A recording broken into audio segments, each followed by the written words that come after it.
Welcome to Prince Jordan House, exercise number 116. Sir, happy sing 100 words a minute. Ready? Start. Mr. Chairman, yesterday one of our honorable friends was suggesting that India might benefit if they follow the example of Soviet Russia in working for world peace. I would like to assure the House that, so far as this aspect is concerned, it is not necessary for India to follow the example of either Soviet Russia or of the USA. It is wrong for some of our members to think that we are wrong in espying the existence of two blocks.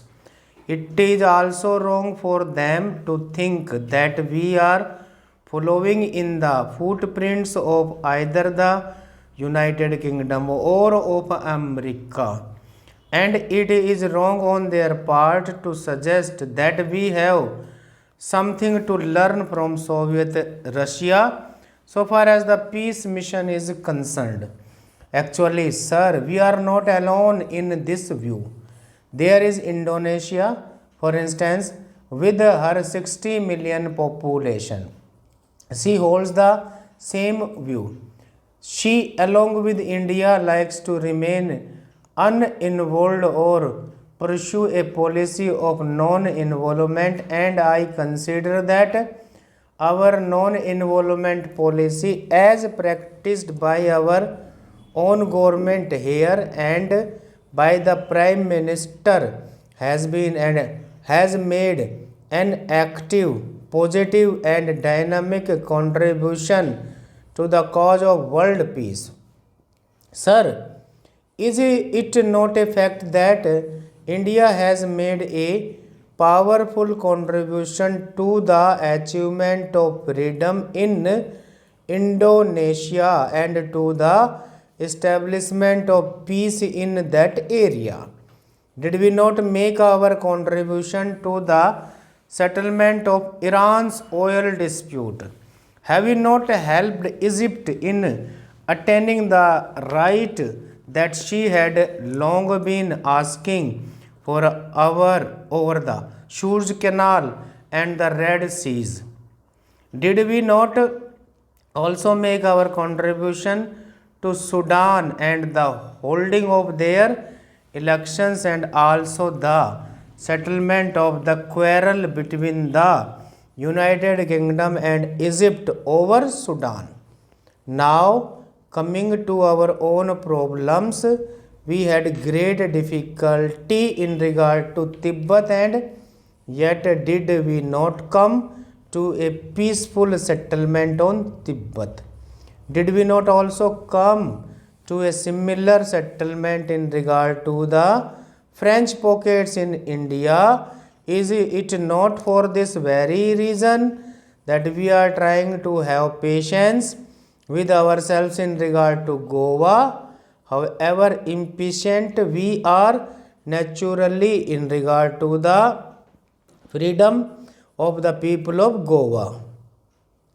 Therefore, sir, we have made much more, I think, than our due or proportionate contribution to the cause of world peace, and for that reason, if not for any other reason, I would like India not to follow the advice tendered by my honorable friend Mr. Bhupesh Gupta yesterday and simply see only one party as a threat to world peace and therefore go into the embraces of the USSR and then claim the USSR as the biggest champion of world peace of today.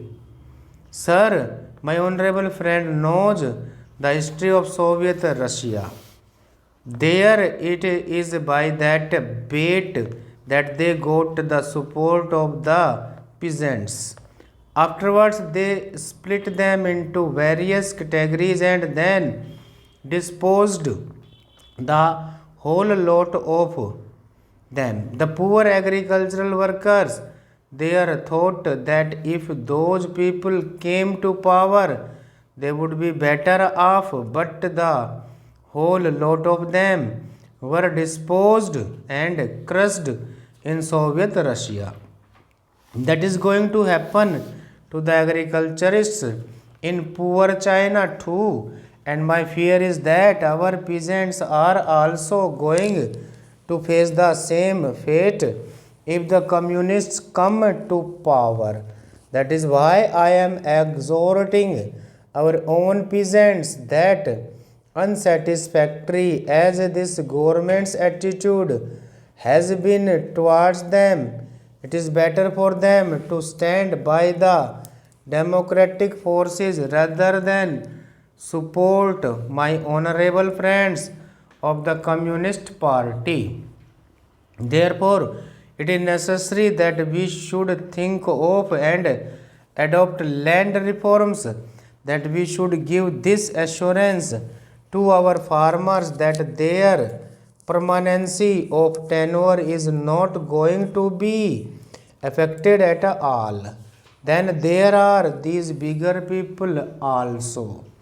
A ceiling will have to be fixed on holdings and the surplus lands taken from their hands and handed over for collective and cooperative enjoyment by our landless agriculturists.